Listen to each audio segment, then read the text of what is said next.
Apakah benar itu pasti baik? Iya. Atau baik itu pasti benar? Iya, iya. Itu pengertian yang benar itu bagaimana, Pak? Karena kita suka dengar itu kan. Iya, iya. Jadi orang itu harus baik ya. Kan gitu ya.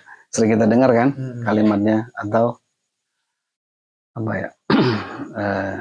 Coba deh kamu, semoga ya jadilah orang yang baik gitu kan. Seringkali memang kita dengar pernyataan itu, ya kan? Baik-baik di jalan, nggak ada benar-benar di jalan.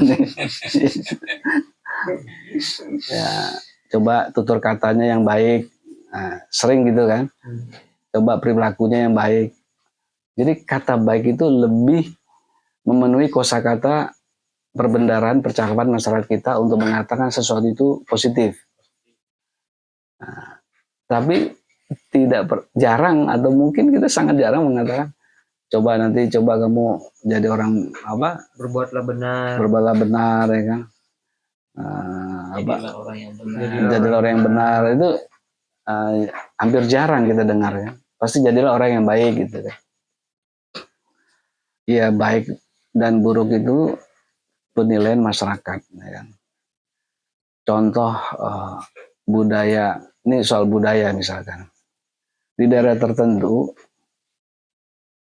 ketika kita menunjuk sesuatu, Pak, jalan misalkan, contoh arah mau melewati rumah si fulan itu, lihat mana Pak, oh Anda lewat sini nunjuk. Di budaya masyarakat tertentu itu buruk ya kan, nggak punya etika ya kan? Kata ada kalau di Sunda ada begini, lewat situ Pak gitu kan. Nah, tapi kalau nunjuk nggak sopan, buruk berarti. Nah, tapi justru di tempat lain ini apaan ya kan? Nah, gitu. Jadi apa namanya, baik dan buruk itu sifatnya kesepakatan. Belum tentu baik di masyarakat ini bisa diterima oleh masyarakat yang lain. Ya tergantung konteksnya sih. Tapi intinya baik buruk itu atau negatif positif itu hukum kemasyarakatan. Tapi kalau kebenaran itu tidak terkait dengan istilah baik dan buruk gitu.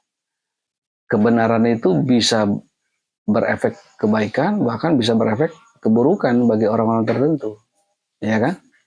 Menegakkan kebenaran, kan nggak ada istilah menegakkan kebaikan. Artinya menegakkan kebenaran itu mempertaruhkan ya kredibilitas seseorang. Boleh jadi hartanya bisa lenyap, ya, dia diusir dari kampung halamannya, ya, jiwanya dipertaruhkan demi menegakkan kebenaran, ya kan. Nah, kalau menegakkan kebaikan nggak ada peperangan, ya kan. Jadi kebenaran di sini tentu ukurannya adalah Tuhan, ya kan? Makanya Tuhan yang maha benar. Didengar Tuhan maha baik itu nggak enak gitu kan. Yang ada Tuhan maha benar gitu. Maha benar Allah. Iya. Kebenaran dari Tuhan. Iya, lalat itu nemplok di kotoran itu baik apa buruk? Kita bilang buruk ya kan. Nah, kayak gitu itu kan tapi relatif. Ya. Tapi kebenaran itu mutlak. Nah, al-haqqu min rabbika fala takunanna minal mumtarin. Kebenaran itu datangnya dari Tuhan, maka janganlah kalian ragu. Artinya kebenaran berarti sifatnya itu dari sononya, bukan rekayasa buatan manusia. Kalau kebaikan atau keburukan bisa kita konsep, ya kan? Bagaimana nih masyarakat kita hari ini supaya ya seperti sekarang ya kan, pemerintah kan berusaha untuk melakukan pemberdayaan ya kan, supaya baik kehidupan masyarakat, supaya sejahtera gitu ya. Nah, tapi kalau kebenaran dia bersifat mutlak. Nah, bab kebenaran itulah yang sebetulnya jarang sekali dikaji. Apa itu kebenaran gitu. Sehingga ketika kebenaran dikatakan datangnya dari Tuhan, berarti harusnya kita mengakses kebenaran itu.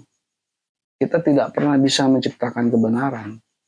Kalau kebaikan bisa, ya kan? Tapi kebenaran karena dia datangnya dari Tuhan. Ya.